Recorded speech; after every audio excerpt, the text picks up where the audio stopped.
नमस्कार। प्रादेशिक समाचार के साथ मैं नूतन लकड़ा। पहले मुख्य समाचार।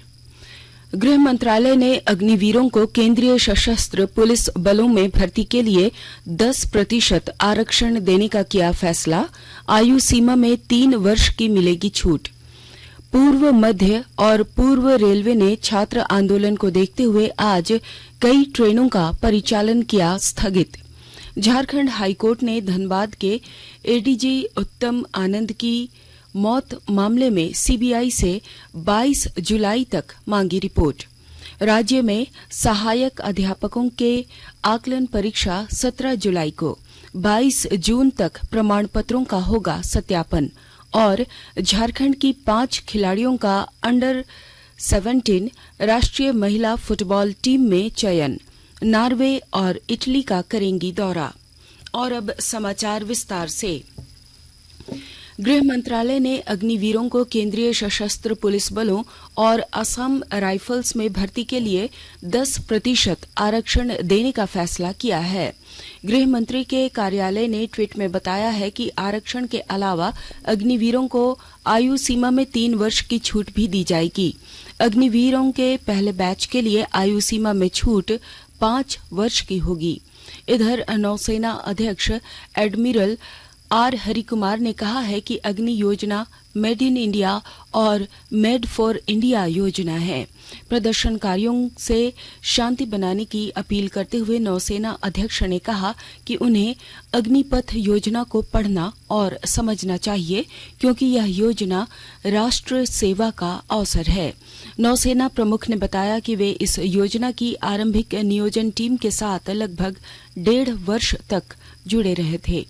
एडमिरल हरिकुमार ने इसे भारतीय सेना का अब तक का सबसे बड़ा मानव संसाधन प्रबंधन परिवर्तन बताया है और कहा कि योजना के बारे में गलत जानकारी और भ्रम के कारण प्रदर्शन हो रहे हैं।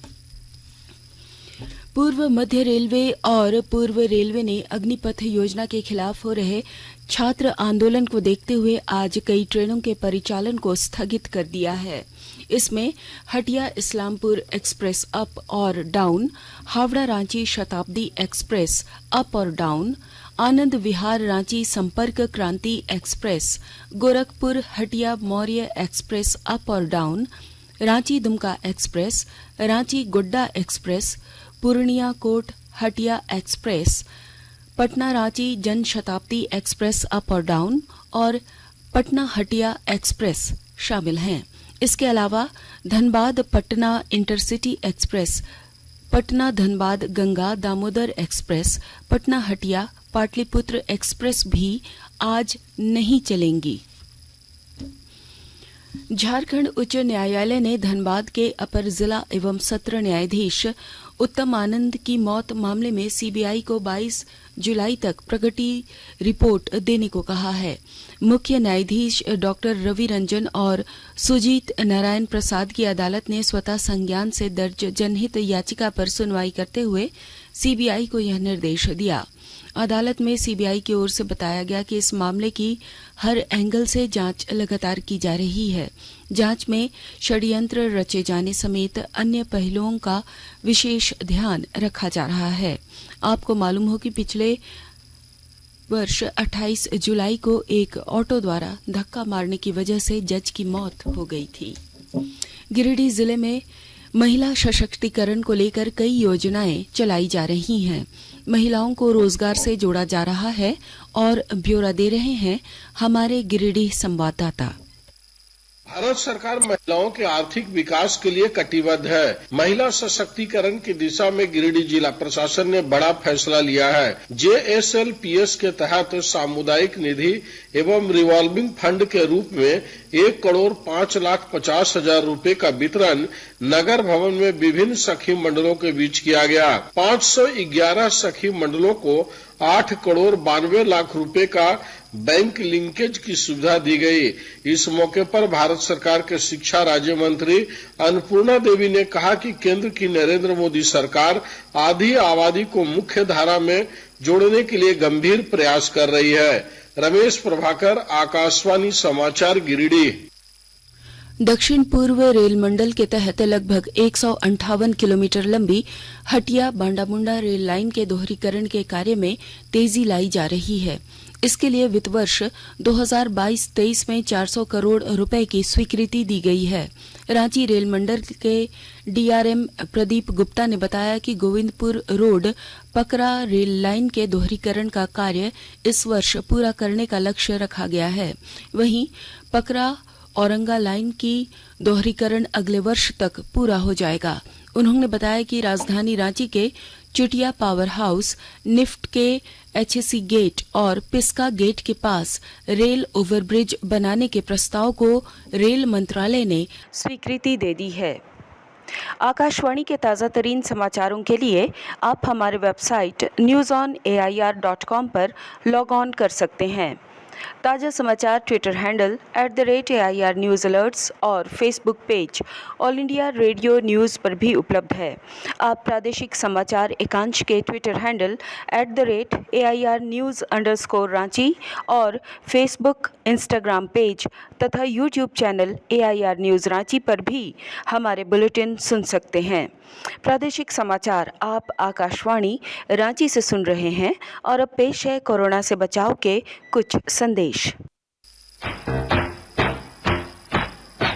चलो मिलकर एक शुरुआत करें, चलो एक फैसला आज करें, मास्क नहीं तो टोकेंगे, कोरोना को रोकेंगे, चलो एक वादा करते हैं, चलो एक वादा करते हैं, मास्क नहीं तो टोकेंगे, कोरोना को रोकेंगे। भारत सरकार द्वारा जनहित में जारी। कोविड-19 से बचाव और सुरक्षित रहने के 3 उपाय। मास्क लगाएं, 2 गज दूरी है जरूरी, सुरक्षित दूरी रखें, हाथ और मुंह साफ रखें। प्रादेशिक समाचार में आपका एक बार फिर स्वागत है।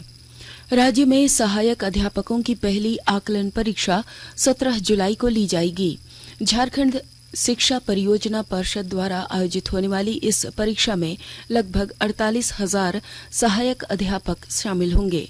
आकलन परीक्षा में सफल सहायक अध्यापकों के मानदेय में 10% की वृद्धि की जाएगी। जो सहायक अध्यापक आकलन परीक्षा नहीं देंगे, उनका एक अवसर समाप्त माना जाएगा। आकलन परीक्षा में शामिल होने के लिए सहायक अध्यापकों को 4 अवसर मिलेंगे। इससे पहले सभी जिलों में बनाई गई समिति के द्वारा सहायक अध्यापकों के प्रमाण पत्रों के सत्यापन की प्रक्रिया पूरी कर ली जाएगी। कोडरमा जिले में नए होल्डिंग टैक्स के खिलाफ नागरिक सुरक्षा संघर्ष समिति के बैनर तले व्यवसायियों ने अपराह्न 12 बजे तक अपनी अपनी दुकानें तथा प्रतिष्ठान बंद रखकर विरोध जताया।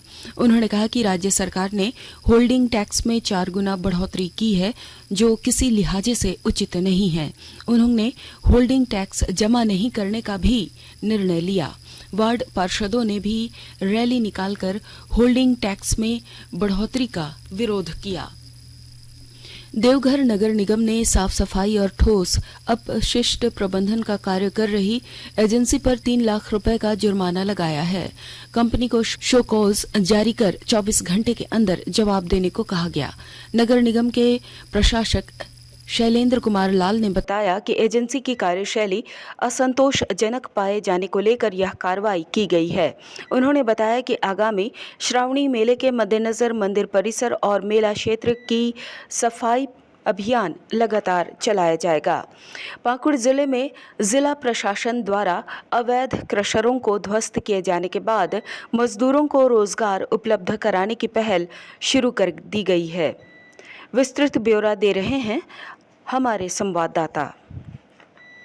अवैध माइनिंग की रोकथाम के साथ अब जिला प्रशासन दुर्घटना रहित पत्थर खदानों का संचालन सुनिश्चित कराने के साथ ही मजदूरों को रोजगार सहित सुरक्षा की गारंटी दिलाने में जुटा हुआ है। खान सुरक्षा सहित पर्यावरण नियंत्रण बोर्ड के अधिकारियों एवं पत्थर व्यवसायियों की कार्यशाला आयोजित कर सुरक्षा मानकों का अनुपालन करने, पर्यावरण नियंत्रण को लेकर कार्यस्थल पर पौधारोपण एवं पानी छिड़काव करने सहित खदानों के संचालन के दौरान बरती जाने वाली सावधानियों की जानकारी पत्थर व्यवसायियों को दी गई है। जिला प्रशासन की इस पहल का असर भी शुरू हो गया है। पत्थर खदानों एवं क्रशरों के आसपास पौधारोपण का काम भी पत्थर व्यवसायियों द्वारा शुरू कर दिया गया है। राम प्रसाद सिन्हा, आकाशवाणी समाचार, पाकुड़।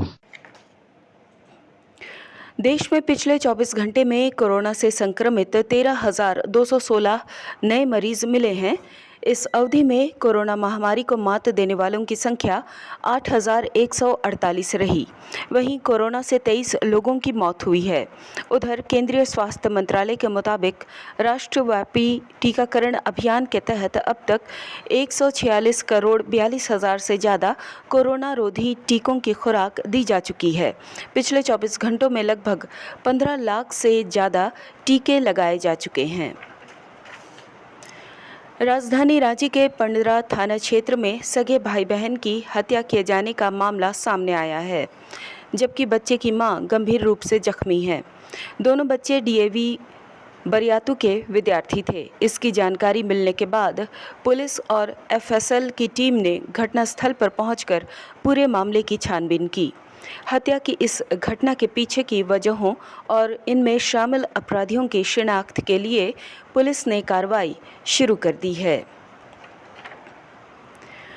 देवघर के कचहरी परिसर में आज एक अभियुक्त की अपराधियों ने दिन दहाड़े हत्या कर दी।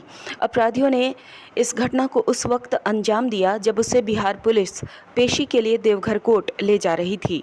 इस घटना के बाद पूरे कचहरी परिसर में दहशत का माहौल है। और अब कुछ संक्षिप्त खबरें। विभाग अब प्रमंडलीय आयुक्त और उपायुक्तों के साथ वीडियो कॉन्फ्रेंसिंग के माध्यम से बैठक करने के लिए मुख्य सचिव से पूर्व अनुमति लेगा। कार्मिक विभाग ने विभागों को अवगत करा दिया है। पेयजल एवं स्वच्छता विभाग द्वारा मेदिनी नगर में 5,600 चापाकलों की मरम्मत की जाएगी। इसके लिए 49 लाख रुपए स्वीकृत किए गए हैं। आजसू पार्टी की ओर से 22 जून को पूरे राज्य में संकल्प दिवस मनाया जाएगा। इस मौके पर सभी जिला और प्रखंड मुख्यालयों में झारखंड आंदोलन के शहीदों को श्रद्धांजलि दी जाएगी। गोड्डा जिले के ठाकुर गंगाटी और पोड़ैया हाट में कल हुए वज्रपात में एक युवक की मौत हो गई। वहीं महगामा थाना क्षेत्र में ठनका की चपेट में आने से 2 युवक घायल हो गए। सैनिक स्कूल तिलैया में आज सेंट्रल जोन स्पोर्ट्स एंड को करिकुलम चैंपियनशिप शुरू हो गई है। इस चैंपियनशिप में मेजबान तिलैया समेत बिहार के नालंदा और गोपालगंज, छत्तीसगढ़ के अंबिकापुर, मध्य प्रदेश के रीवा, उड़ीसा के भुवनेश्वर और संबलपुर सैनिक स्कूल के खिलाड़ी अपना अपना दमखम दिखाएंगे। झारखंड की 5 महिला फुटबॉल खिलाड़ी अंडर 17 राष्ट्रीय महिला फुटबॉल टीम का प्रतिनिधित्व करेंगी। इन खिलाड़ियों में गुमला की सुधा अंकिता तिर्की और अष्टम उरांव, रांची की नीतू लिंडा और अनीता कुमार तथा सिमडेगा की पूर्णिमा कुमारी शामिल हैं। ये सभी खिलाड़ी अंडर 17 फीफा विश्व कप की तैयारियों को लेकर इटली और नॉर्वे का दौरा करेंगी। भारत के HS Prannoy Indonesia open badminton tournament में पुरुष सिंगल्स सेमीफाइनल में पहुंच गए हैं। क्वार्टर फाइनल में प्रणय ने डेनमार्क के रास्मस गेमको को 21-14, 21-12 से हराया। सेमीफाइनल में आज प्रणय का मुकाबला चीन के झाओ जुनपेंग से होगा। और अब अंत में मुख्य समाचार एक बार फिर। गृह मंत्रालय ने अग्निवीरों को केंद्रीय सशस्त्र पुलिस बलों में भर्ती के लिए 10% आरक्षण देने का किया फैसला। आयु सीमा में 3 वर्ष की मिलेगी छूट।